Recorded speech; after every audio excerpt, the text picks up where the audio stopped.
everyone. Really fantastic to be here. It's been such an honour to be part of this discussion, and quite extraordinary to see the momentum that this conversation around transforming our economic system is building, and the fact that you're all here spending a couple of days not only to talk about the wellbeing economy, but to spend an hour and a bit talking about budgets before lunch. So that's quite exciting, I think. Though I want to contextualise budgets, because we won't transform the economic system to the extent we need to, just through measures and just through budgets. So I want to put budgets in their place, but I also want to put the wellbeing economy in its place, because we've talked about, what is the ultimate goal that we're all here to try to deliver? It is delivering a society where people and planet thrive. So even the wellbeing economy is not the ultimate goal, it's the penultimate goal. And then to build that sort of economy, we need wellbeing governments. We need governments using all the levers, all the instruments at their disposal to try to reshape and redesign and repurpose the economic system.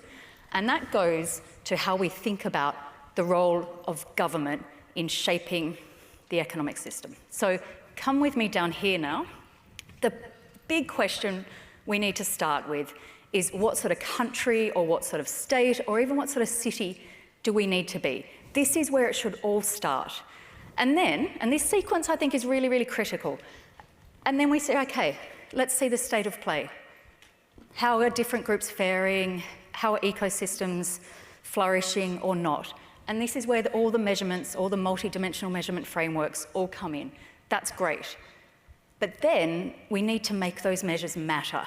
Because we've got, as we've heard, over 2/3 of the OECD countries have got multi-dimensional wellbeing frameworks. Fantastic. Does that mean over 2/3 of the OECD governments are well on their way to building wellbeing economies? No.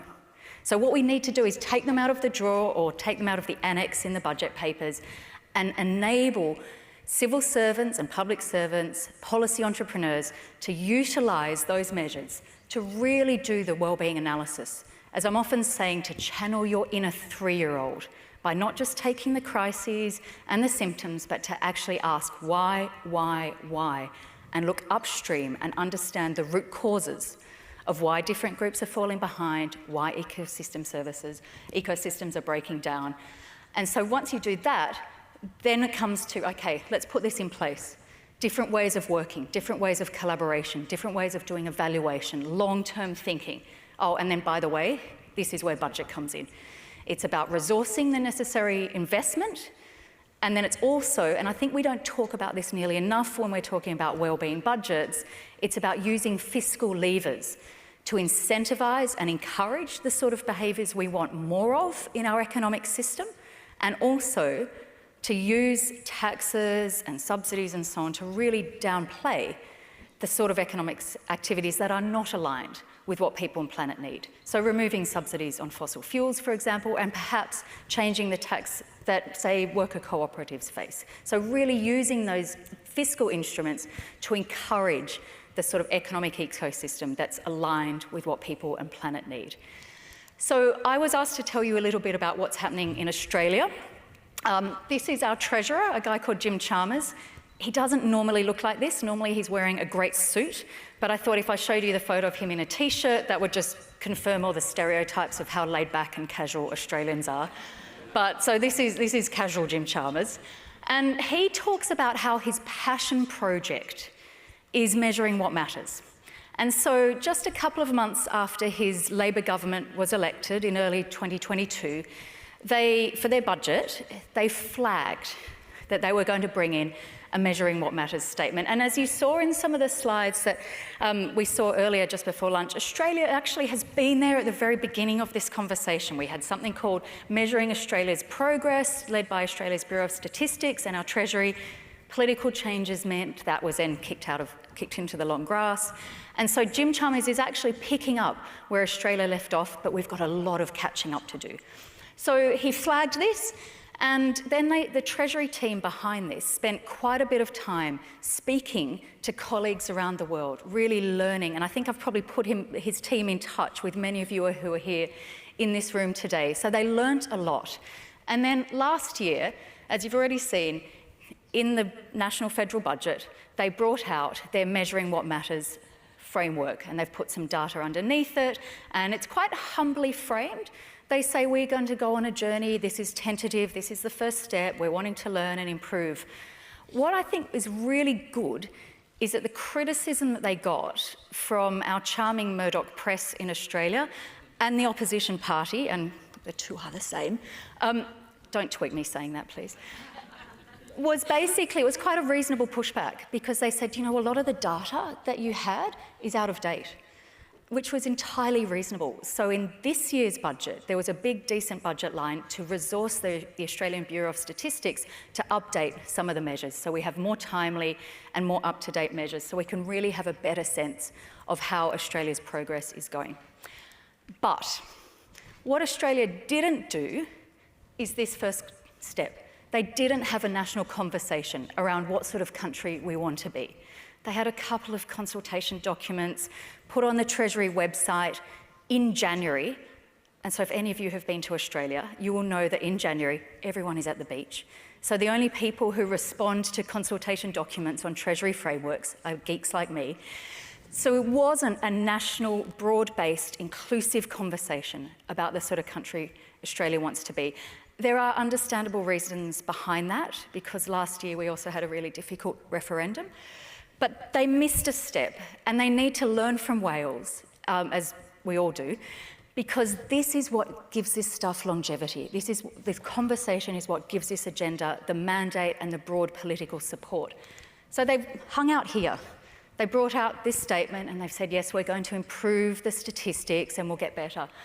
What we don't yet know is, are they going to make those measures matter? There's a bit of talk about how they're going to weave the Measuring What Matters work into some incredibly exciting document called the Budget Process Operational Rules. It might be optional, if at best, so we're not yet seeing how it's being woven into shaping policy and really re-evaluating what sort of levers the government can use to encourage different sort of economic activities. But it's not all bad in Australia, so I'm going to take you to Victoria. And this is the situation that the Victorian Treasury faced. Basically, a huge rise in their spending through the Victorian budget on acute services, way outstripping the revenue that they were bringing in. And they thought, crikey, as they say in Victoria, we cannot keep going on like this. So what we need to do is bring down the demand for acute services. And we're going to do that by intervening more upstream to reduce those avoidable costs by starting to support people before they are really showing up at children's services, at prisons, at A&E. And this is all led by Treasury, which I think is really, really critical. So what they started to do was improve health and well-being, address financial stress, improve family outcomes. And what was great is, lo and behold, and you'll all understand why, they're spending on things like ambulances, on prisons, on homelessness shelters, on emergency accommodation, started to go down. And it's led by the Treasury, and they're starting to count it and bank it and reinvest it. So the budget for this is getting bigger and bigger and bigger. And so this, don't worry, I'll tell you some highlights in a moment. This is the latest Victorian budget document where they're starting to increase the spending on the early intervention investment framework activities. And so the sort of things that they are putting their money into are really great programs, things like Strong Families, Safe Children, legal support, trying to break the cycle of homelessness. All fantastic, all utterly important, all well-being approaches. But they are not yet addressing the economic drivers of the need for those services. And as one of the team in the Early Intervention Investment Framework team at Treasury said to me, the economy is why people are when we meet them where they are.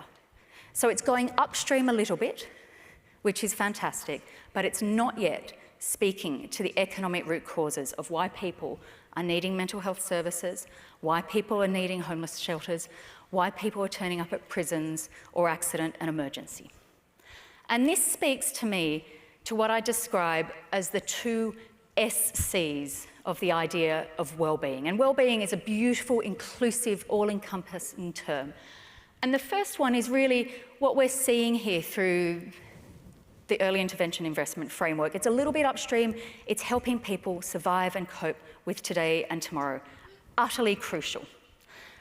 Where the wellbeing economy agenda is unashamedly situated is in the second SC. That is about looking at the circumstances that are making people anxious, causing them to be homeless, making them turn up at accident and emergency.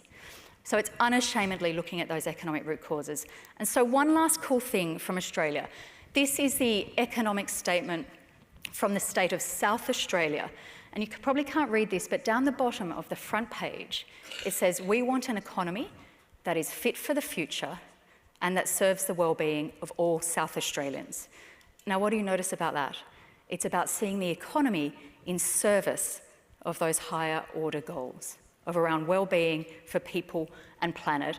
And then on the front pages, they say, we will know we have got there when we care as much about the state that our children and their grandchildren will inherit as about the headline statistics of today.